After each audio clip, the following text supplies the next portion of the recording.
അസ്സാം വലൈക്കും വറഹമത്തല്ലാഹി വബറകാതുഹു. ഉമ്മ സ്പെഷ്യൽ ഇന്ന് ഞാൻ വന്നിരിക്കുന്ന ഒരു സ്പെഷ്യൽ നെയ്ച്ചോറിൻ്റെ റെസിപ്പി ആയിട്ടാണ്.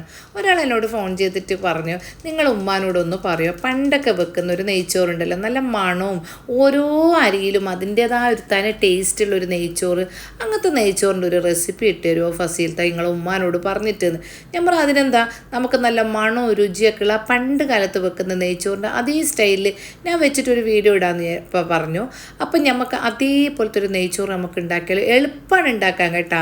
അതിന് മുമ്പ് ഉമ്മ സ്പെഷ്യൽ കാണുന്ന എല്ലാവരോടും റിക്വസ്റ്റ് ചെയ്യാണ്, ചാനൽ ആദ്യമായിട്ട് കാണുന്നവരാണെങ്കിൽ സബ്സ്ക്രൈബ് ചെയ്ത് കാണുന്നവരുണ്ടെങ്കിൽ ഒന്ന് സബ്സ്ക്രൈബ് ചെയ്യാൻ ബെല്ലൈക്കൺ അമർത്താനും മറക്കരുത്. വീഡിയോ ഇഷ്ടപ്പെട്ടാൽ എല്ലാവർക്കും ഷെയർ ചെയ്യുക, വീഡിയോക്ക് സപ്പോർട്ട് ചെയ്യുക. അപ്പം നമുക്ക് അരി റെഡിയാക്കി എടുക്കാം കേട്ടോ. അതിന് വേണ്ടിയിട്ട് ഞാനിവിടെ ഒരു നാഴി ബിരിയാണി റൈസാണ് എടുത്തിരിക്കുന്നത്. ഏത് ബ്രാൻഡ് അങ്ങനെയൊന്നും നിങ്ങൾ നോക്കണ്ട, നിങ്ങൾക്ക് വെക്കാൻ അറിയണമെന്നുണ്ടെങ്കിൽ ഏത് അരിയും അടിപൊളിയായിട്ട് നമുക്ക് നെയ്ച്ചോറ് ഉണ്ടാക്കിയെടുക്കാൻ പറ്റും. അപ്പം ഞാനിവിടെ നെയ്ച്ചോറ്റിൻ്റെ അരി 2 കപ്പ്, ഒരു നാഴി എന്ന് പറയുന്നത് 2 കപ്പ് അരിയാണ്. ആദ്യം നമുക്ക് അരിയൊക്കെ അളന്ന് റെഡിയാക്കിയിട്ട് വെക്കാം. അപ്പം 2 കപ്പ് അരി ഞാൻ ഇതിനാദ്യം നമ്മൾ നന്നായിട്ട് 1-2 വെള്ളത്തിൽ നന്നായിട്ട് കഴുകുക, ഉടഞ്ഞു പോവാതെ നന്നായിട്ടൊന്നിങ്ങനെ ഞവടിയിട്ടൊന്ന് കഴുകിയിട്ട് ഒരു 10-15 മിനിറ്റ് ഇതിനെ നമ്മൾ കുതിർത്തി വെക്കുക. പണ്ടൊക്കെ ഉമ്മ പറയുന്നത് എന്താണെന്ന് വെച്ച് കഴിഞ്ഞാൽ, ഈ കുതിർത്തി വെക്കുന്നത് എന്താണെന്ന് വെച്ചാൽ, പണ്ട് ഈ അടുപ്പത്താണല്ലോ നമ്മൾ ഈ ചോറ് വെക്കാൻ, പിന്നെ തീയൊക്കെ കത്തിച്ചിട്ട് ആ സമയത്ത് ഇത് നന്നായിട്ട് കുതിർത്തിയിട്ട് നമ്മുടെ നെയ്ച്ചോറ് വെക്കുകയാണെന്നുണ്ടെങ്കിൽ പെട്ടെന്ന് ഇത് വെന്ത് കിട്ടും. അപ്പോൾ വെന്ത് കിട്ടുമെന്ന് മാത്രമല്ല, പിന്നെ നല്ല ടേസ്റ്റും ആയിരിക്കും അങ്ങനെ കുതിർത്തി വെക്കുന്നതിന്. അതുപോലെ ഞാൻ എന്താക്കി ഉമ്മ പറഞ്ഞതുപോലെ തന്നെ 2-3 പ്രാവശ്യം കഴുകി നല്ലോണം കുതിർത്തിയിട്ട് അവിടെ വെച്ചു. ഇനി പിന്നെ നമ്മളിപ്പോൾ 2 കപ്പ് അരിക്ക്, ഞാനിപ്പോൾ ഇവിടെ എടുത്തിരിക്കുന്ന അരിൻ്റെ വെള്ളത്തിൻ്റെ കണക്കെന്ന് വെച്ച് കഴിഞ്ഞാൽ 4 കപ്പ് വെള്ളമാണ്. അപ്പോൾ നിങ്ങളെ അരിയിൽ നിങ്ങൾ ഒരു കപ്പ് അരിക്ക് സാധാരണ 1.5 കപ്പ് വെള്ളം ചേർക്കുന്നതാണ്. ഇത് ഞാൻ ഒരു കപ്പ് അരിക്ക് 2 കപ്പ് വെള്ളം എന്നുള്ള രീതിയിൽ 4 കപ്പ് വെള്ളം എടുത്തു.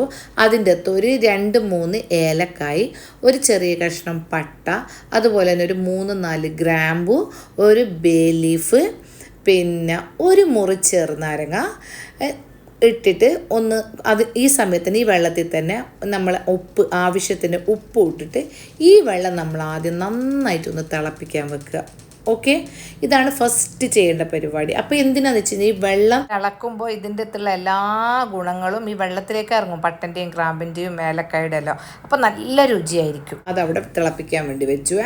ഇനി നമുക്ക് ഗീയും വെളിച്ചെണ്ണ, പണ്ട് ഗീയും ഓയിലും അല്ല കേട്ടോ ചോറ് വെക്കാൻ ഉപയോഗിക്കാൻ, ഗീയും വെളിച്ചെണ്ണയും ഒഴിച്ച്, അതായത് ഒരു 2-3 ടീസ്പൂണ് ഗീയിൽ കുറച്ച് വെളിച്ചെണ്ണ ഒഴിച്ചിട്ട് അതിൻ്റെ അകത്ത് നമ്മൾ ഒരു ഏലക്കായും ഒരു പട്ടയും ഒരു കഷ്ണം ഗ്രാമ്പും, അത്ര ഒരുപാടൊന്നും ഇടണ്ട, ഒരു ചെറിയ ഉള്ളിയും 2 കറിവേപ്പിലയും ഇട്ടിട്ട് നന്നായിട്ട് ഇതിനൊന്ന് മൂപ്പിച്ചതിന് ശേഷമാണ് നമ്മൾ കഴുകി ഊറ്റി വെച്ചിരിക്കുന്ന അരി ഉണ്ടല്ലോ, അത് ഈ പിന്നെ ഉള്ളിയിലേക്ക് ഇട്ടിട്ട് നന്നായിട്ട് ഇതിനൊന്ന് വഴറ്റിയെടുക്കണം. നന്നായിട്ട് നമ്മൾ അരി പൊട്ടുകയെന്നെല്ലാം പറയില്ലേ, ആ രീതിയിൽ വേണം ഇതിനെ വറുത്തെടുക്കാൻ. ഈ ഒരു പരുവാകും കണ്ടത് നിങ്ങൾ, ഒന്നിനോടൊന്ന് തട്ടാത്ത പരുവാകുമ്പോൾ നമ്മൾ ഈ തിളപ്പിച്ച് വെച്ചിരിക്കുന്ന ഈ വെള്ളം ഉണ്ടല്ലോ, ഈ പട്ടയും ഗ്രാമ്പും ഏലക്കായൊക്കെ ഇട്ടിട്ട് തിളപ്പിച്ച ആ വെള്ളം ഇതിൻ്റെ അകത്ത് ഒഴിക്കുക. എന്നിട്ട് നന്നായിട്ട് മിക്സാക്കുക, ഒന്ന് ഉപ്പൊക്കെ നോക്കുക. അപ്പം ഞാൻ എന്തിനാണ് ഇതിൻ്റെ അകത്ത് ഈ 2 കപ്പ്, ഒരു കപ്പിന് 2 കപ്പ് വെള്ളം എടുത്തതെന്ന് വെച്ച് കഴിഞ്ഞാൽ, ഈ ഒരു രീതിയിൽ വറുത്തിട്ടുണ്ടാക്കുമ്പോൾ കുറച്ച് വെള്ളം കൂട്ടിയിട്ട് വെച്ച് കഴിഞ്ഞാൽ കറക്റ്റാണ്. ഈ അരിൻ്റെ ഗുണമാണോ എന്ന് എനിക്കറിയില്ല, നല്ല കറക്റ്റ് പരുവാണ് ഈ അരിക്ക്. എനിക്ക് തോന്നിയത് അരി ഏതായി കഴിഞ്ഞാലും നമ്മൾ വെക്കുന്ന രീതിയാണ് അതിൻ്റെതായ രീതി. കാരണം ഏതരിയും വെച്ച് കഴിഞ്ഞാലും നന്നാവണമെങ്കിൽ മെയിൻ ഒന്നും വെള്ളത്തിൻ്റെ കണക്ക് മനസ്സിലാക്കണം. ഞാനിവിടെ ഒരു കപ്പിന് 2 കപ്പ് വെള്ളം എടുത്ത് ഇതെനിക്ക് കറക്റ്റ് അളവാണ്.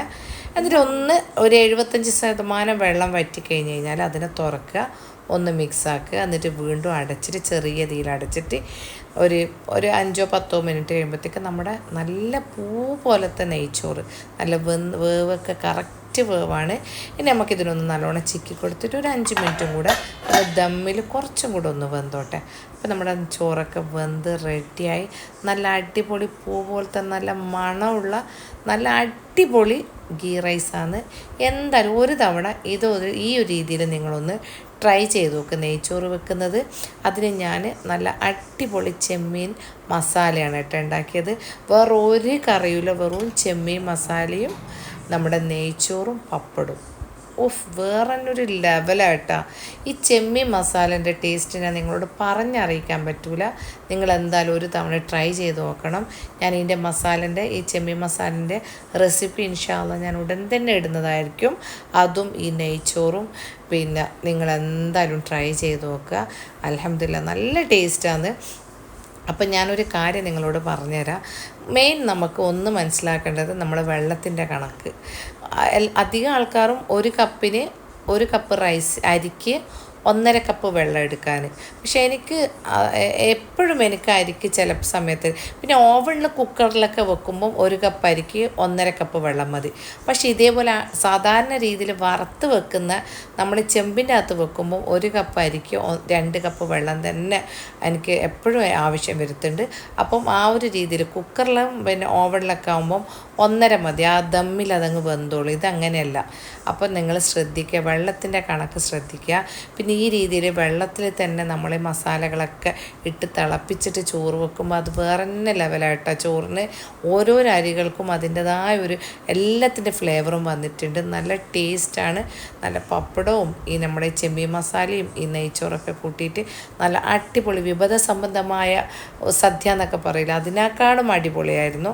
നല്ല ടേസ്റ്റ് ഉണ്ടായിരുന്നു. എന്തായാലും ഒരു തവണയെങ്കിലും ട്രൈ ചെയ്തിട്ട് അഭിപ്രായം പറയാം. ഇൻഷാ അല്ലാ അടുത്ത നല്ല വീഡിയോ ആയിട്ട് ഞാൻ ഉടൻ വരും. അതുവരെക്കും അസ്സലാമു അലൈക്കും വറഹ്മത്തുള്ളാഹി വബറകാതുഹു.